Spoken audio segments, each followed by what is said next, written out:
Mais uma vez estamos aqui com o nosso momento de reflexão. Estamos aqui para refletir sobre as Sagradas Letras com o objetivo de trazer para você conhecimento, entendimento e sabedoria para você saber lidar com todas as situações que nós nos deparamos. E é importante você saber que nós estamos vivendo num mundo onde existem muitas situações que elas são programadas. Por exemplo, as 4 estações. Nós estamos no inverno, depois vamos estar na primavera, depois vamos alcançar o verão e depois vamos alcançar o outono. Tudo isso nós estamos esperando, mas quantas coisas somos surpreendidos em cada estação? Então nós precisamos estar fortalecidos por dentro para poder enfrentar as circunstâncias de cada estação.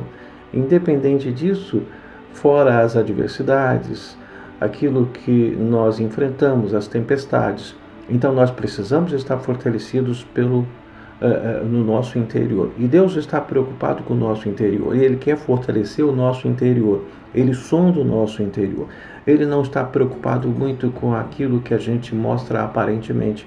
Aparentemente, o homem às vezes demonstra muita coisa, mas Deus, quando sonda o coração, Ele sabe que aquilo que Ele está fazendo é realmente produto do coração ou não. Então, é importante estar fortalecido no homem interior. E nós vamos falar sobre isso, fortalecidos pelo poder do homem interior. Então, eu gostaria que você tivesse bem atento com isso que nós vamos falar. Temos a fé, a esperança e o amor juntos dentro de nós, no coração. A paz e o amor de Deus, que excede todo entendimento, se manifestam dentro de nós. Olha o que está escrito lá em Efésios capítulo 3, versículo 14, alguns versículos. Por esta causa me ponho de joelhos diante do Pai, de quem toma o nome toda a família, tanto no céu como sobre a terra. Verso 16, para que, segundo a riqueza da sua glória, vos conceda que sejais fortalecidos com poder, mediante o seu Espírito do homem interior. E assim habite Cristo no vosso coração pela fé, estando vós arraigados e alicerçados em amor. Versículo 18, a fim de poderdes compreender com todos os santos qual é a largura, qual é o comprimento, a altura e a profundidade, e conhecer o amor de Deus, o amor de Cristo, que excede todo entendimento, para que sejais tomados de toda a plenitude de Deus. Ora, aquele que é poderoso para fazer infinitamente mais de tudo aquilo que quanto pedimos ou pensamos, conforme o seu poder que opera em nós, a Ele seja a glória na Igreja e em Cristo Jesus, por todas as gerações, para todos sempre. Amém. Então, a importância que Deus dá ao homem interior é fundamental. Há um poder que, de acordo com a intensidade no interior de uma pessoa, produz então em Deus uma motivação tal a Ele fazer muito mais por esta pessoa, de uma forma infinitamente maior que esta pessoa possa pedir ou pensar. Qual é a finalidade? Porque Deus quer ajustar o homem de uma forma tal que ele tenha a capacidade e o potencial de aprender a lidar com todas as situações.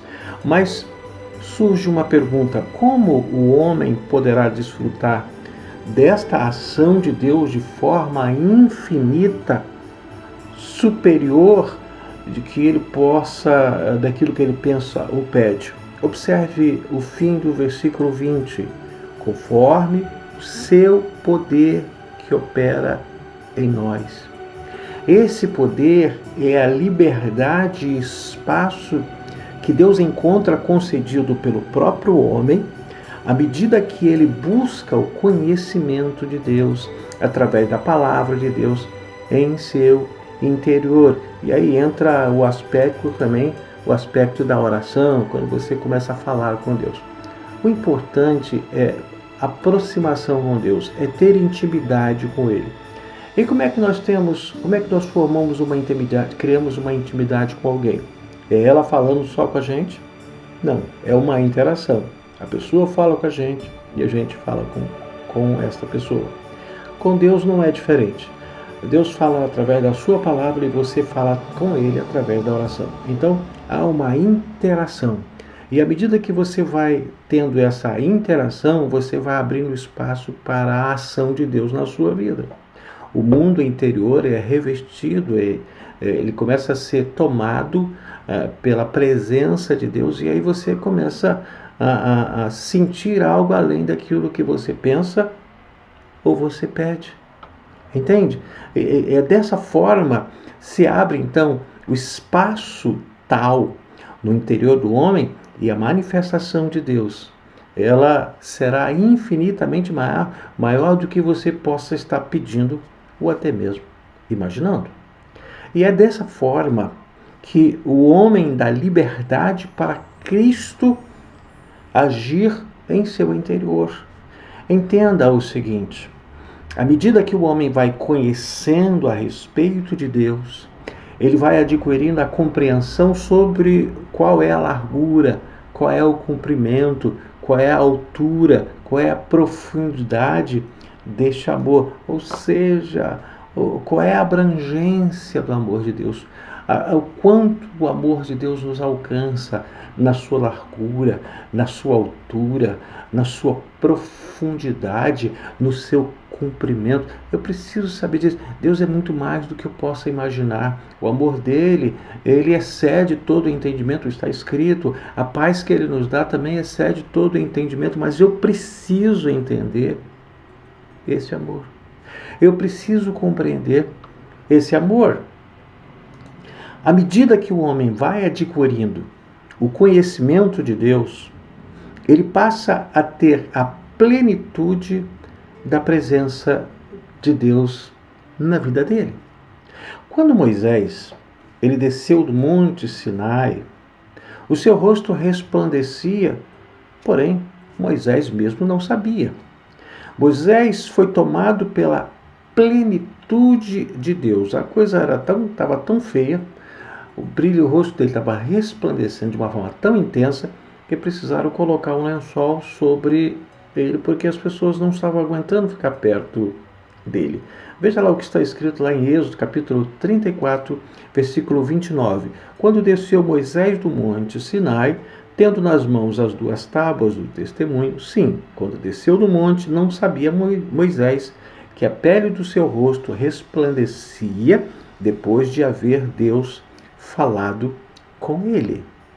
Quando o Senhor toma o homem com a plenitude dele dentro deste homem, algumas mudanças elas começam a acontecer. O semblante fica diferente, o comportamento começa a mudar. Há um brilho diferente no rosto de uma pessoa que tem uma intimidade com Deus, que se aproxima de Deus. Há serenidade no olhar. Tem pessoas que elas olham sempre com aquele olhar arrogante, prepotente, aquele olhar severo, aquele olhar. O tom de voz torna-se mais brando. Por quê? Por causa da tranquilidade, por causa da paz que excede o entendimento, o amor de Deus que está dentro da gente, do homem. A simples presença desta pessoa que está alcançada por Deus, ela irradia paz, amor e entendimento àquelas pessoas que lhe cercam. Essas eram exatamente as características, entenda, de Jesus. Serenidade no olhar, serenidade no falar, serenidade no andar, serenidade no responder, serenidade no reagir. Senhor, era assim. E desta forma, quando nós nos acostumamos, temos a intimidade, buscamos a intimidade com Ele, passamos a ter as mesmas características, tom de voz, a forma como agimos. Se você conversar com uma pessoa que sempre fala alto, uma criança que é criada dentro de um ambiente de muita aquela voz alta, né, vozeria aquela alta, a criança acaba falando alto também. Quando uma criança começa a conviver num ambiente de uma voz serena, ela fica serena. Então, à medida que você vai convivendo com Deus através da sua palavra, você vai orando, você vai conversando com Ele, você começa a ter as características dele: serenidade no olhar, serenidade no falar, serenidade no agir, serenidade no reagir, serenidade no caminhar. A gente começa a ter uma vida serena. Por quê? Porque Deus começa a ser inundado dentro de nós, temos a inundação da presença de Deus. Saiba que Deus tem separado o homem, mulher, o jovem, a adolescente, chamando-o para ocupar o lugar que Cristo teve aqui na terra. Olha os textos, eu vou te apresentar pelo menos 2 ou 3 textos. João 14:12. Em verdade, vos digo que aquele que crê em mim fará também as obras que eu faço, e outras maiores fará, porque eu vou para junto do Pai. Olha o que está escrito lá em João 9, capítulo 5. Enquanto eu estou no mundo, sou a luz do mundo. Mas o outro versículo, Mateus capítulo 5, versículo 14, diz assim: vós sois a luz do mundo, não se pode esconder a cidade edificada sobre um monte. Ei, nós somos chamados, ele era a luz do mundo, ele foi a luz do mundo e nós somos a luz do mundo. Ou seja, semelhança, mesmo brilho, mesma serenidade, mesma intensidade, mesma objetividade, direção ajustada, caminho ajustado, aprendendo a lidar com toda situação, qualquer situação. Olha que Jesus passou, olha que Jesus enfrentou perseguições, mal compreendido, politicamente ele foi envolvido de uma forma por causa do problema político, por causa da sua fama, eles ficaram incomodados, mas Jesus sempre mantendo a sua posição. É dessa forma que nós estamos sendo formados, é ter serenidade, é ter tranquilidade. Entenda também que o texto a seguir, ela nos orienta a preservarmos as riquezas da palavra de Deus no nosso coração, de forma tal que nós não venhamos a perder ou venhamos a trocar pelos cuidados desse mundo. Veja bem o que tem alimentado em sua mente. Veja o que está escrito lá em Provérbios, capítulo 4, versículo 23 a 27. Tenha cuidado com o que você pensa, pois a sua vida é dirigida pelos seus pensamentos. Versículo 24 diz assim: nunca fale mentiras, nem diga palavras perversas, olhe firme para frente com toda a confiança, não abaixe a cabeça envergonhado. Versículo 26, pense bem no que você vai fazer e todos os seus planos darão certo. E versículo 27, evite o mal e caminhe sempre para frente, não se desvie nem um só passo no caminho certo. Eu falei isso na terça-feira, de dentro para fora, no encontro dentro para fora. A fé e a esperança, elas precisam permanecer juntas para que a paz e o amor, que excedem todo o entendimento, que vem de Deus, venham surpreender a todos aqueles que nos veem, a todos aqueles que se deparam conosco, aqueles que nos conhecem e aqueles que vão nos ver. Porém, muitas vezes estamos demonstrando, por causa da nossa insegurança ou por falta de conhecimento, estamos demonstrando exatamente o contrário. Exatamente o contrário. Demonstramos, às vezes, por causa de muitas dificuldades que enfrentamos, começamos a demonstrar medo, incredulidade, intranquilidade e insensibilidade nas palavras que até nós pronunciamos, na forma que nós olhamos, no semblante que também nós demonstramos. A gente fala uma coisa e às vezes demonstra outra. Estamos falando de fé, agindo de uma forma incrédula.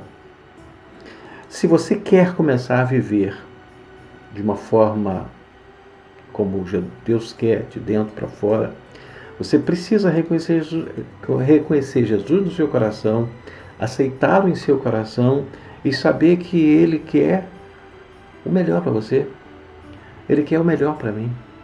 Ele quer fazer de você uma pessoa que venha ser luz para abençoar outras, para mostrar um novo caminho.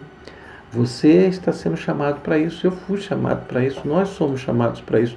Agora resta saber se a gente vai aceitar. Isso depende de cada um de nós, a escolha é nossa. Eu preciso me arrepender de todos os pecados e delitos que você cometeu, que eu tenho cometido, que eu sempre peço perdão. A gente sempre peca, a gente não vive pecando, mas a gente peca. Então, quando você tem esse reconhecimento, quando você tem essa confissão, quando você sabe que você está diante daquele que tudo pode e que é maior do que qualquer coisa que você possa imaginar, então você vai começar a viver uma forma diferente. E aí você vai refletir o seu exterior exatamente o que está sendo o seu interior. Então pense bem, analise e passe a viver uma vida diferente. Não adianta viver da vida que muitas vezes nós, com muitos atropelamentos, forma de dizer, forma de reagir, guardando mágoas, ressentimentos, vingança. Para que isso? Não vai levar a nada, a não ser a própria doença orgânica, física, produzindo males não só para nós mesmos, mas para aqueles que são atingidos. Tá? Eu sempre digo que tem gente que gosta, que tem facilidade de pedir perdão. Não, eu tenho facilidade de pedir perdão. Mas a mesma facilidade que a pessoa tem para pedir perdão, ele tem para ferir. Sabe por quê? Porque aquele que tem facilidade de pedir perdão, ele sabe que se ele ferir, ele pede perdão. Mas ele não sabe, não entende que o pedido de perdão não cura uma ferida. Não tira o sangramento, não estanca o sangramento de uma ação, de uma pedrada, como se fosse uma pedrada. Eu preciso ter dificuldade para pedir perdão, para eu não ter motivos e buscar de todas as formas não precisar pedir perdão, porque é difícil. Então que seja difícil você pedir perdão, mas que você não tenha razões para pedir perdão, tá? Eu vou orar por você. Pai, no nome precioso de Jesus, eu quero abençoar este que está me ouvindo, esta que está ouvindo, que possa ter o reconhecimento a respeito do que Tu és poderoso para fazer, da necessidade que ele tem de ter o seu interior, a sua vida interior ajustada para que ele possa vencer e lidar com todas as situações em contrário. Eu quero tudo isso apresentar a Ti e Te agradecer pelo precioso nome de Jesus Cristo. Amém. Eu sou psicanalista clínico, eu atendo aqui em São José do Calçado, eu atendo no Laboratório Kashima, eu atendo também lá no Viver Care, em São José do Calçado. Em Bom Jesus do Tabapuana, eu atendo na Clínica Assis. Se você precisar de ajuda, de um acompanhamento terapêutico, me procure. Não sou difícil de ser encontrado. Você me encontra aqui, através do YouTube, é só você ir nos comentários. Você me encontra no Instagram, você me encontra no Facebook, você me encontra no Telegram, você me encontra no WhatsApp. É fácil me encontrar. Eu posso e quero lhe ajudar. Outra coisa, eu sou pastor evangélico, sou pastor e ajudo na Igreja Evangélica Vida aqui em São José do Calçado. E eu quero, antes de terminar, te fazer um convite. Ajude-nos inscrevendo no nosso canal Mensagem Edificante. Você vai no lado direito, está aí uma letrinha em vermelho, uma palavra em vermelho, inscrever-se. Clica ali. Curte também esse nosso vídeo e faça o seu comentário, o que significou para você, o quanto foi importante ou não para você esta palavra, tá? E se Deus quiser, na próxima semana nós retornaremos para a glória, para o louvor do nome de Jesus Cristo. Deus te abençoe, rica e poderosa e abundantemente.